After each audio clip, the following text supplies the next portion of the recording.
Snow white की अम्मी को फिर खोला कोठी, उनका दिमाग फिर सड़का, फिर शीशे के पास पहुंच गई। भाई कहाँ मैं हूं ना खूबसूरत शीशे ने का कद्दू। मुझे समझ में नहीं आया अली और रेशम में बच्चे प्लान कैसे होते हैं।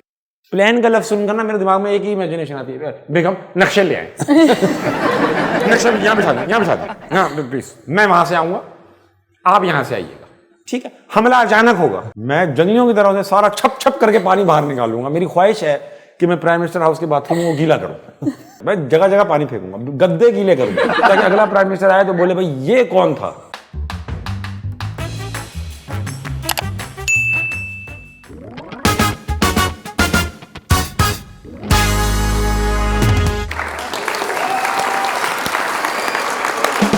अस्सलाम वालेकुम। बर्जर पेंट्स की कॉमेडी सिटी से आप सबको अली आफ्ताब सईद की तरफ से एक बहुत ही वेला वेलकम। वेला क्यों, आपको थोड़ी देर बाद बताऊंगा। पहला मसला ये है कि इस शो में मेरे अलावा सभी सेलिब्रिटी हैं। गेस्ट तो गेस्ट, को होस्ट भी नहीं आती जब तक मैं बुलाता नहीं। रेशम पैग भुट्टा, मैं आई। शुक्र है। तो एक तेरी अख काशनी, उतो ताबिश हाशमी। अली आपके कैसी हैं आप रेशम? मैं बिल्कुल ठीक। बैठो ना। अच्छा ताबिश, ये तुम कहानियों के भी बड़े रिव्यू करते हो। जी जी जी जी। तो ये स्नो वाइट पढ़ी है? मैंने स्नो वाइट पढ़ी भी है, मेरे पास पढ़ी हुई भी है।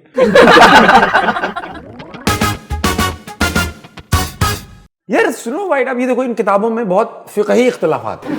मैं आपको जुमले, गहरे जुमले दूंगा। फिक़ही इख्तिलाफात क्या?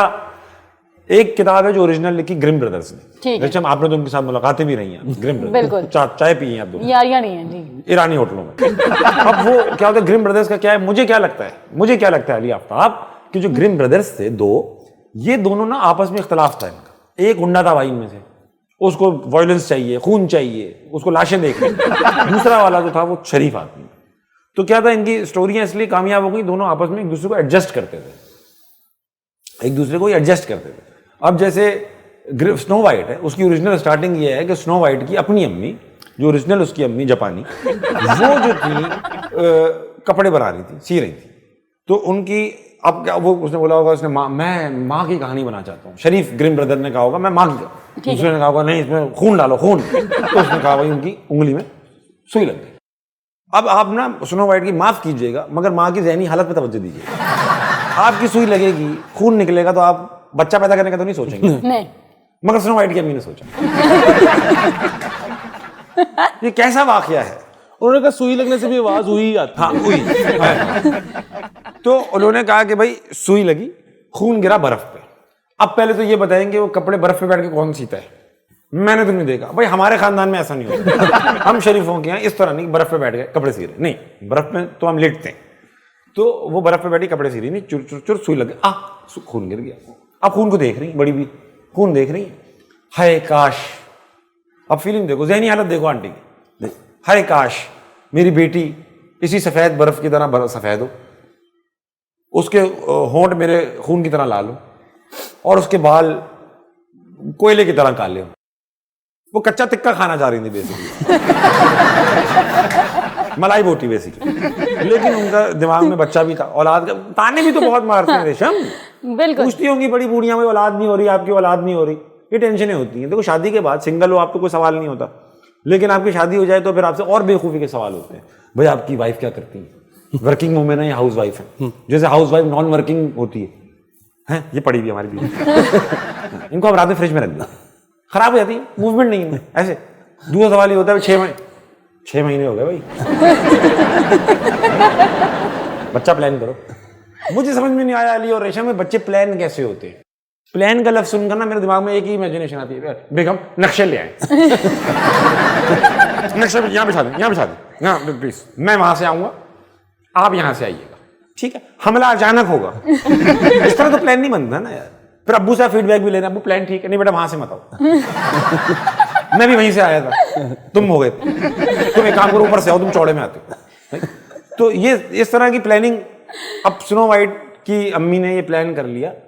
ताने देते होंगे लोग कि भाई बच्चा नहीं, तो उनको हर वक्त औलाद की रहती होगी, तो खून निकलने पे भी औलाद याद। अब भाई ऐसी दुआ उन्होंने मांगी कि वो, या तो अब्बू ने सुन ली ख्वाहिश, कोने पे खड़े सुन रहे थे, अच्छा ऐसे ये हो रहा है, अच्छा आओ बच्चू ये करके नेक्स्ट चैप्टर में ही स्नो वाइट हो गई।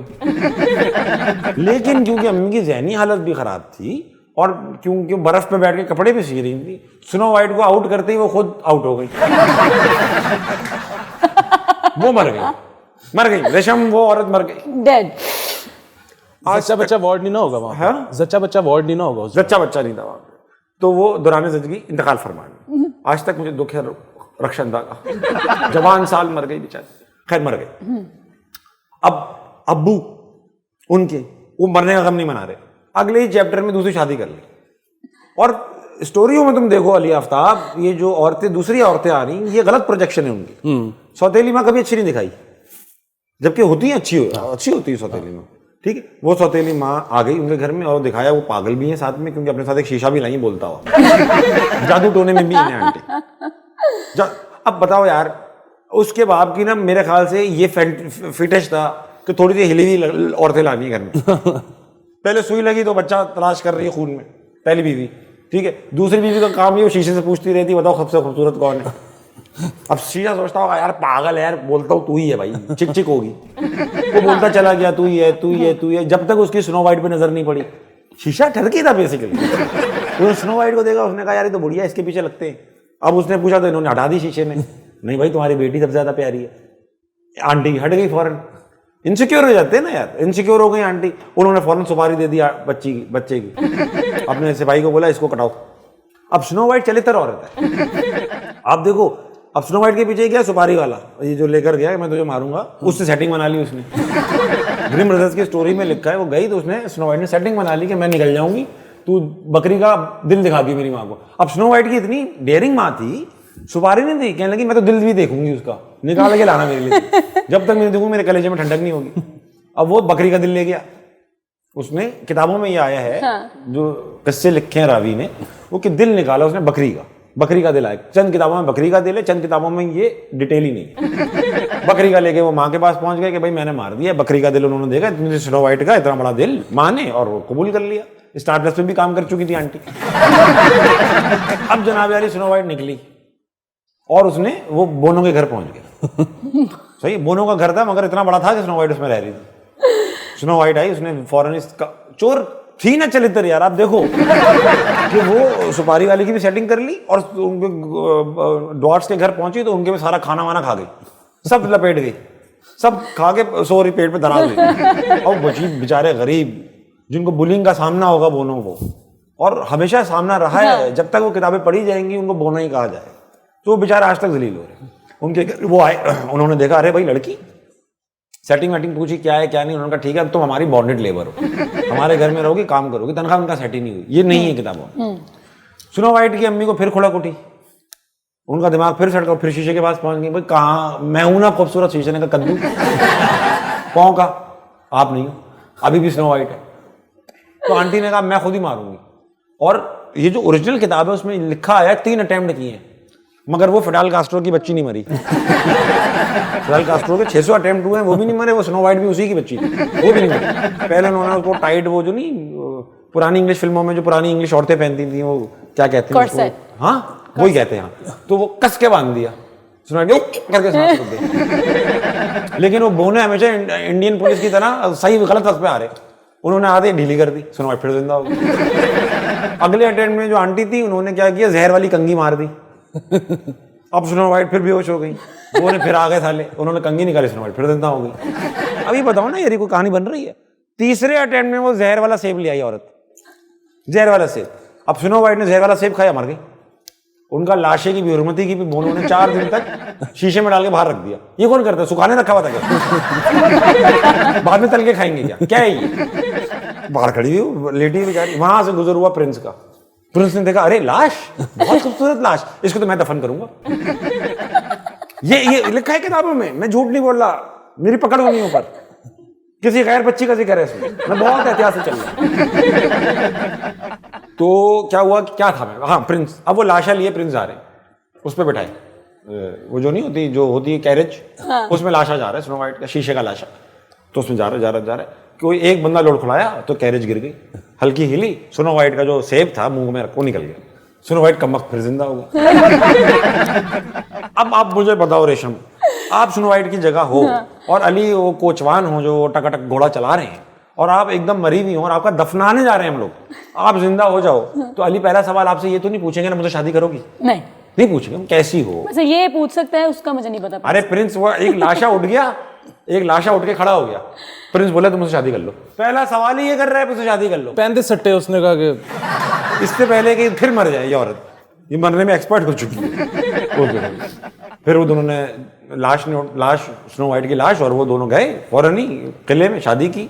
और उनकी पुरानी अम्मा उस वक्त भी पूछ रही है कौन है कौन है कौन है, शीशे ने फिर उंगली कर दी, वही है, जिंदा है।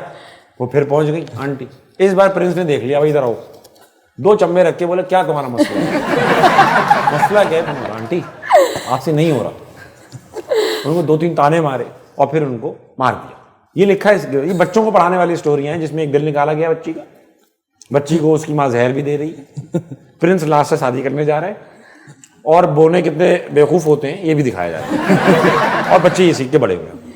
ठीक है ना, तो कॉमेडियन बनेंगे ना यार। आप वाइट शर्ट पहने हुए हो, इससे मुझे एक चीज, और ऊपर से आपने बास्केट भी है, पैंट शर्ट भी है, आप क्या लखनऊ और इंग्लैंड के बॉर्डर पे रहते हैं? क्या ये आफ्टर थॉट है कपड़े बाकी के? क्या है ये अली, मुझे बताएं आप, ये एक तरफ क्यों नहीं हो रहे आपके कपड़े? मुझे समझ नहीं आ रही कि मैंने MNA का इलेक्शन लड़ना है कि मैंने पैसे दे के सेनेटर बनना है, ये समझ में नहीं आ रहा। Very good very good. इससे मुझे याद आया कि अगर आपको 3 महीने के लिए प्राइम मिनिस्टर बना दिया जाए तो फिर आप क्या करेंगे? बट रियलिस्टिक बात लग रही है ये, क्योंकि ऐसे बनाया ही जा रहा है यहाँ पे प्राइम मिनिस्टर, पहले प्राइम मिनिस्टर को बनाया जा रहा है, फिर प्राइम मिनिस्टर बना रहा है। तो 3 महीने के लिए अगर बना दिया जाए, देखें बहुत इंटेलिजेंट सवाल आपने पूछा ऋषि, कि 3 महीने के लिए अगर बना दिया जाए तो इस 3 महीने में मैं कब कुछ नहीं कर पाऊंगा वैसे आवाम के लिए। तो ये बेवकूफ़ी होगी अपना तुम, कि नोट करो कैमरा, कि मैं 3 महीने के लिए बन भी रहा हूँ, आवाम के लिए भी मैं कब कुछ नहीं कर पा रहा और अपने लिए भी कुछ नहीं कर पा रहा। मेरे घर वाले भी कहेंगे यार आप वाकई में बेवकूफ़ हो। तो मैं पहले तो हेलीकॉप्टर में बैठूंगा, पहले मैं हेलीकॉप्टर की सैर करूंगा, फिर मैं जो है वो प्राइम मिनिस्टर हाउस अंदर से देखूंगा, कहाँ सोते थे हमारे प्राइम मिनिस्टर, कहाँ सो रहे थे जब हम मुसीबत में। वो आप कपड़ों समेत बाथटब में भी जाएंगे? मैं कूद जाऊंगा बाथटब, मैं जंगलियों की तरह से सारा छप छप करके पानी बाहर निकालूंगा। मेरी ख्वाहिश है कि मैं प्राइम मिनिस्टर हाउस के बाथरूम को गीला करूँ, छप छप करूंगा हर जगह जाके, मैं जगह जगह पानी फेंकूंगा, गद्दे गीले करूंगा, मैं गद्दे में पानी फेंक फेंक के उन पे अपने धब्बे छोड़ जाऊंगा, ताकि अगला प्राइम मिनिस्टर आए तो बोले भाई ये कौन था, ये कौन था। बड़ा 3 महीने में मैं इतनी कर दूंगा। मतलब अगला प्राइम मिनिस्टर आए तो उसको एडवाइजर्स बताएं कि सर पिछले ने बड़ी आशी की, बड़ी ऐसी की, बड़ी ऐसी की। मैं चॉकिंग करूंगा, वॉल चॉकिंग, आने वाले प्राइम मिनिस्टर को गालियां लिखूंगा मैं, वो देखो आ गया, ये मैं करूंगा। अच्छा फिर दबा की कमीशन, रोडों के बहुत सारे प्रोजेक्ट्स खोल दूंगा मैं, वो रोडें नजर नहीं आएंगी मगर मेरे पास उनका कमीशन आता रहेगा, ये मैं करूंगा 3 महीने में। 3 महीने में आप क्या उखाड़ सकते हैं? 2-2, 3-3 साल में कुछ नहीं उखाड़ रहा, तो मैं इतनी एम्बिशियस होऊंगा ही नहीं ना मैं यार। तो मैं जो वो बोलेंगे करने को मैं कर दूंगा, जो बना रहे हैं मुझे, वो जो कहेंगे भाई आज ये कर दो मैं कर दूंगा, मुझे कितना मिलेगा मैं वो पूछूंगा बस। तो ये करके देखिए, कोई इसमें बुरी बात नहीं है।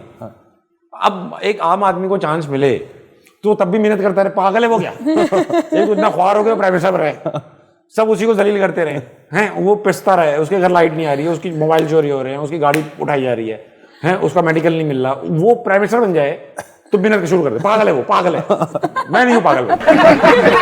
बिल्कुल, अगर एक चीज का अगर नतीजा नहीं निकल सकता तो कोशिश भी क्यों करनी? क्यों करें? क्यों, मैं पूछता हूँ, कैमरे तुम मेरी तरफ क्लोज अप आ जाओ, क्यों? अच्छा, ये आजकल ना एक और एक्सपेक्टेशन है सबसे कि उन्होंने पॉलिटिकली करेक्ट भी होना है, मतलब बाकी जो आप काम करते हैं वो तो आप करते रहे, साथ पॉलिटिकली करेक्ट भी हो। हाँ वो तो हो, और सबसे बड़ी बात यह है कि हमारी ना पॉलिटिकल करेक्टनेस जो होती है, या समझ लें कि जो हमेशा से लॉजिक जो होती है वो कॉमेडियंस के अंदर तलाश की जाती है। वो ऐसा नहीं है कि आप पॉलिटिशियंस के अंदर तलाश कर रहे हो, जहाँ जरूरत भी पड़ सकती हो सकता है कि वो किस चीज़ का काम हो उनके पास, मगर वहाँ नहीं, वो कुछ भी कह सकते हैं, वो किसी को भी कट्टू रेला कट्टू या ये कह सकते हैं, या किसी को कह सकते हैं इसका मुंह देखो, कैसा कह सकते हैं इसकी मूछें देखो, या इनका वजन देखो, इस तरह की चीजें वो कह सकते हैं एक दूसरे को। उनके यहाँ नहीं हो, यार ठीक कह रहे हैं, ठीक ही कह रहे हैं, ठीक है। और जोक कर दे कमेडियन, यार ये देखो ये है, हाँ। ये देखो इनका मामला। तो मेरे ख्याल से हमें या तो वजीर आजम बना दो तो कंपनसेट हो जाए हम लोग। हम इतनी अपना रेशम, तुम्हें तो पता होगा कि अगर हंसी ना आए तो क्या होता है। बिल्कुल। तो ये मसला है कि आप जोक करें, अब आप ये सोचते रहें पहले तो यार इस पे खालदा आपा नाराज ना हो। मुझे तो ये डर लगता है भाई किस जोक पे हंसी आ जाए लोगों को और मैं अगले दिन जो है वो ट्विटर की जीनत बन जाऊं। ये बहुत डर लगता है, मैं पोस्टों में नजर आऊं फिर मुझे बुरा लगेगा। हम रहनुमाई हासिल करना चाह रहे हैं। ठीक है, मॉडर्न पेरेंटिंग क्या है? मॉडर्न पेरेंटिंग, पुराने माँ बाप जो थे, सख्त माँ बाप, स्पेशली बाप, वो बच्चे गोद में उठाना इंसल्ट समझते थे। यार मैं गोद में बच्चा नहीं लेना। हाँ। ठीक है, तो बच्चा अम्मी की गोद में ही होता था या अम्मी ही संभालती थी। क्या अच्छे दिन थे। बाप का काम, हाँ, बाप का काम ये था कि बस उसने पैदा कर दिया, अब वो अपने काम से काम रखे। बच्चे का उससे उस वक्त ताल्लुक होता था जब उसे डांट पिटनी होती थी। तो बाप सिर्फ एक टेरर के लिए इस्तेमाल किया जाता था, जिस तरह आजकल भी बाप समझ लें घर में एस्टेब्लिशमेंट की तरह से रहता है। ठीक है, वो कुछ अपेरेंटली कुछ कह भी नहीं रहा होता, अपेरेंटली जो है वो एक्शन डायरेक्ट इन्वॉल्व भी नहीं होता। लेकिन क्या होता है कि अम्मी से आप कुछ कहें कि अम्मी मुझे जाना है, तो कहती है बेटा अब्बू से पूछ लो। इसका क्या मतलब होता है? नहीं जाना। तो एस्टेब्लिशमेंट से अवाम भी बात नहीं कर सकती। आम आदमी बच्चा तो अवाम के रोल में ही कैरेक्टर में चल रहा होता है। अब मॉडर्न डे जमाना जो है ना मेरे भाई, इसके अंदर क्योंकि जब हम बड़े हो गए, स्कूलों से पिटा गए, तो हम लोगों ने तय किया कि यार हम ही लोगों ने ये तय किया ना कि पीटना बुरी बात है बच्चों को। ठीक है, ठीक है ना। तो लेकिन आपका रोल तो खत्म हो गया। हाँ, अब बाप किसी अब नहीं, मसला ये हो गया कि पीटने का रोल कम हो गया। हाँ। तो ये है कि अब बाप ने भी इक्वली पार्टिसिपेट करना है। अब बाप ही डायपर भी चेंज कर रहा है, बाप ही बच्चा पाल भी रहा है, ठुसा भी रहा है, तो ये इक्वल रोल हो गया। तो पहले आसान बाप था बनना, वैसे भी आसान था, इसीलिए लोग 8-8, 10-10 बार बन रहे थे। अब क्योंकि जो है वो मामलात मुश्किल हो चुके हैं, तो आपने देखा है कि सिंगल बेटा, एक सिंगल बेटी, इस तरह में सिंगल डबल में जावेद मियादाद की तरह स्ट्रैटेजी बनाई हुई लोग। Single double. शायरी का भी शगफ रखते हैं? शायरी का मैं बहुत शगफ रखता हूँ, सुनने की हद तक रखता हूँ। ये चीज़ें सुनने वाली होती हैं। हमारे यहाँ जो होता है ना, जिससे पूछा जाए शायरी का शगफ, तो कहता है जी जी मेरा कलाम सुनिए। तो शायरी का मुझे शौक नहीं है, क्योंकि बट मैं उसमें पढ़ने का और सुनने का अच्छा शेर मुझे समझ में आता है। लेकिन शायरों पे मैं काफ़ी गहरी नज़र रखता हूँ। वाह। उन पे नज़र गहरी रखनी होती है, क्योंकि वो अक्सर गहराइयों में पड़े होते हैं, पी पिला के किसी खाई में गिर गया, अब आप देख रहे हो उनको शायर पड़े। तो कभी कभी तो मैंने शायर देखा है और साथ में कलाम पे अपने ही कलाम पे तकिया किए सो रहे थे, किसी काम तो आ रहा उनका कलाम। लेकिन शायरों के 3-4 किस्म के शायर होते हैं। जैसे पढ़ने का अंदाज जो होता है शायरों का, वो एक अजीब किस्म का होता है, और अक्सर शायर अपने शेर में वजन अपने एक्सप्रेशन से ही डालता होता है, वरना नहीं होता उसके शेर में। और वो जो उसकी गहराई है वो भी एक्सप्रेशन से ही डालता है। जैसे कि वो एक शेर पढ़ देंगे कि नजर मिलाई उसने और देखा यूं। अता भाई जरा तवज्जो हो, ये भी क्राउड की अटेंशन भी ले रहा है। भाई तू शेर ऐसा पढ़ दे वो खुद देख ले। तू फोर्स क्यों कर रहा है किसी को यार? किसी के मुंह में क्यों है कि नजर मिलाई उसने और देखा यूं, मैं उससे गोया हुआ कि भाई क्यों। ये ऐसा शेर है ना, इसमें कोई वजन नहीं, कोई बात नहीं, लेकिन एक्सप्रेशन इतने दे गया परफॉर्मेंस के। अता भाई की अटेंशन भी ले ली। अता भाई उस वक्त सिगरेट भर रहे थे, यूं भर रहे थे, वो बकवास शेर है। अता भाई अटेंशन, अरे अरे शायरी ये गिमिक है, सस्ता नशा बेसिकली, या वो गहराइयों में उतार देता है। इनको महंगे नशे करने होंगे तो ये फिर ऊंचाई पे आएंगे, हाय जाएंगे। ये सस्ते नशों से आप गहराई में चले जाते हैं। अच्छा, ये आपको मैंने सुना है कि शायरों के नाम के साथ भी प्रॉब्लम है कोई? हाँ, ये देखो ना आप यार, ये बहुत इंपॉर्टेंट बात आपने मुद्दा छेड़ा कि शायर जो होता है इसका नाम जो है ये लूपों में होता है। ये ऐसा लगता है इनके माँ बाप क्रिएटिव नहीं थे। जैसे कि अमजद इस्लाम अमजद, फैज अहमद फैज हैं, और कौन सी शायर हैं, और भी शायर हैं यार, वासिफ अली वासिफ, मीर तकी मीर, वासिफ अली वासिफ। ये लूपों में नाम लगे हुए। इनके माँ बाप कितने क्रिएटिव नहीं होंगे बिल्कुल भी, क्योंकि कहते होंगे बेटा क्या नाम रखें इसका, क्या नाम रखें, लूप में लगा दो मीर तकी मीर, ये वो घूमता हुआ आ रहा है नाम। हाँ। ये गलत हो रहा है भाई। अब्बास ताबिश भी तो शायर है ना, अब्बास ताबिश बड़े शायर है, तो देखो क्रिएटिव है, अलग अलग नाम। एक और बात, खवातीन शायरा जो होती है उनके सरनेम जो होते हैं हमेशा वो दोनों फीमेल होते हैं। सदफ कमल है ना, अमरीन अंबर। अब भाई पता करेंगे कि इनके अब्बू का नाम अंबर है या कमल है, ये पता करना, ये क्लोजर नहीं मिल रहा। अब हमको क्लोजर चाहिए।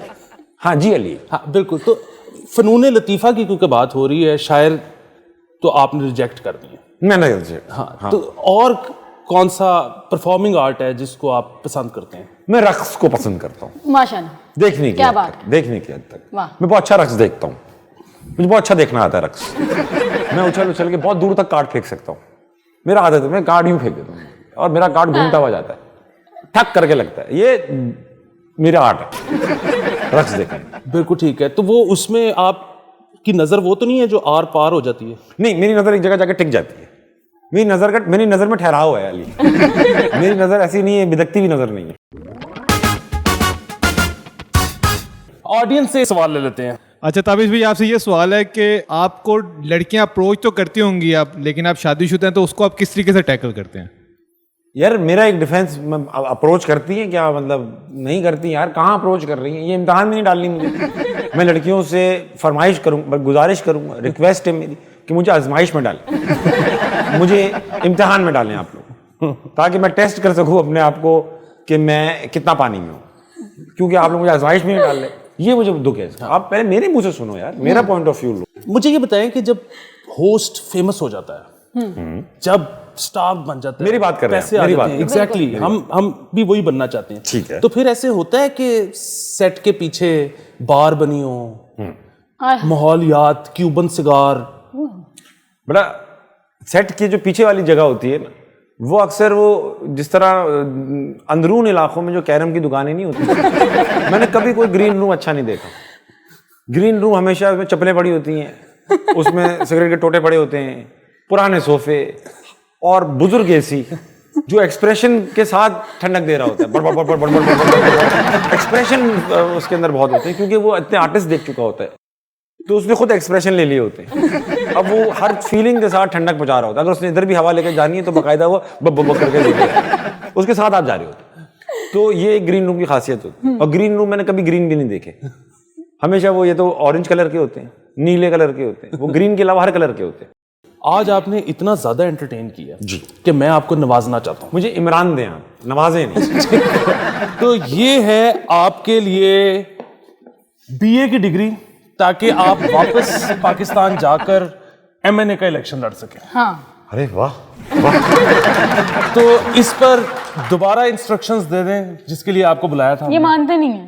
ये नहीं माना यार, बात सुनो, अब कर लो, अब शो फाइनली मैं आ गया हूँ इसके अंदर। वॉच नाउ को जो चैनल है जो आप देख रहे हैं, सारी बातें अगर देख रहे हैं तब आपको पता ही है कौन सा चैनल है। सब्सक्राइब करें, घंटी बजाएं इसकी, और खुश रहें। इस तरह खुश रह सकते हैं आप। बिल्कुल ठीक है। और इसी नोट पर ताबिश हाशमी, रेशम फैज भुट्टा और अली आफ्ताब सईद आपको बर्जर पेंट्स की कॉमेडी सिटी से कहते हैं रब राखा। चलो अब इसके तुम कच्चे कुछे जरा आपस में रंगीन और सफेद लहदा धो, उसको तो ना मिले तो वो तो छोटी बाजी का भी निकाल के पहन लेगा ना। कसम चुका लो, मैं तो सिर्फ बाबे को पैर गरम करन गई रजाई मेरिया नौवां कार नहीं सन, बस बाबे का दा लग गया। मैं तो हमेशा कहती हाय मेरा दिल बह गया, हाय हाय फड़ो, हाय हाय मेरे दिल में हाथ पै गया। लड़कियां के मेरा हार्ट सिंक हो रहा है।